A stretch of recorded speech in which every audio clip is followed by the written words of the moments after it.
Guys, the day has finally arrived. The big reveal of the latest chapter of Shingeki no Kyojin, chapter 93. Isayama Sensei has once again delivered. It was a bit late, but it's better than never. Finally, the perfect, undisputed #1 waifu in Shingeki no Kyojin has made her human debut, Piku.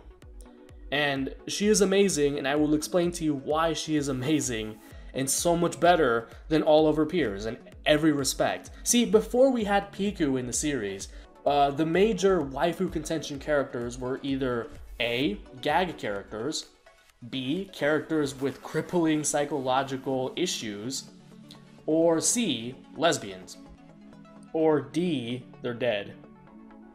Your waifu is weak. However, Piku is far more than just a pretty face with a chill attitude behind it. Let's talk about her merit as a Titan shifter first, because there's a lot to be said there on why Piku is also the best Titan shifter in the series, obviously. It just goes without saying, but I will spell it out for you. She first appears in the Shiganshina Return arc, where she goes straight Metal Gear Solid on the Survey Corps, goes out and scouts for the rest of her Titan shifter peers and comes back and reports on, all the Survey Corps' location. And that's really the only reason, clearly, why Zeke, Bertolt, and Reiner were able to execute any kind of effective attack plan.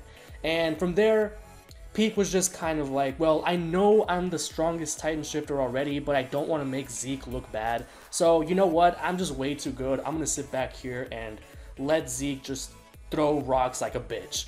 And after that, let's make note of the fact that Piku has come the closest out of all the Titan shifters in the series so far to actually killing Levi. And then she almost killed Hanji right after that. I mean, if it wasn't for John coming in to save Hanji, we would have Hanji bits all over Shiganshina. And maybe Armin would actually have become the next commander.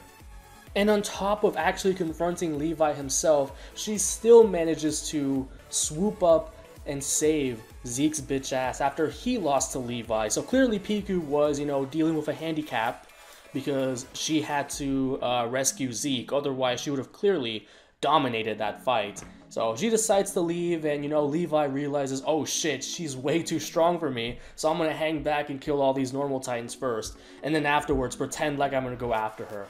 It's just something that Isayama Sensei didn't want to write in because he didn't want to make Levi look bad.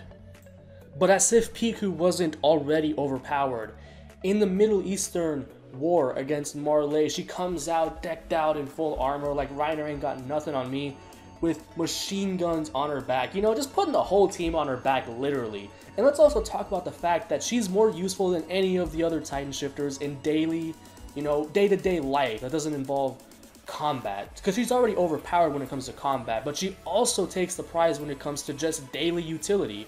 You can have, your goddamn RV on Piku, and that could be your house, and you just have free mobility wherever you go. You can be chilling on her back, smoking a bong, and she'll take you places, and then when she comes out of her Titan form, she can join you in smoking a bong with you.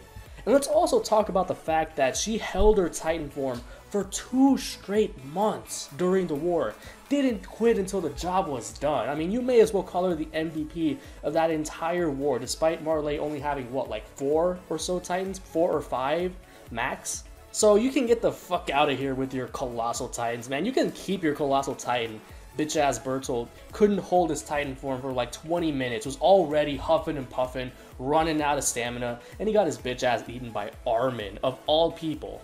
Combine that with the fact that Piku seems to have the most normal personality, relatively speaking, to all the other female characters we've seen in this show, and I mean, it's just no contest. It's not even fair why Isayama would even introduce this kind of character to be competing with the likes of fucking Mikasa, man. Get the fuck. Even my second favorite now at this point. Annie used to be my favorite, and Piku just completely blew her out of the water. Like, it doesn't matter that her Titan form can be attractive. Like, that's not even coming into the conversation at this point. Because let's be realistic here, it's more likely that Piku becomes my actual waifu than Annie ever coming out of that crystal. So that's the short version of why Piku is the superior waifu in all of Shingeki no Kyojin. Thank you.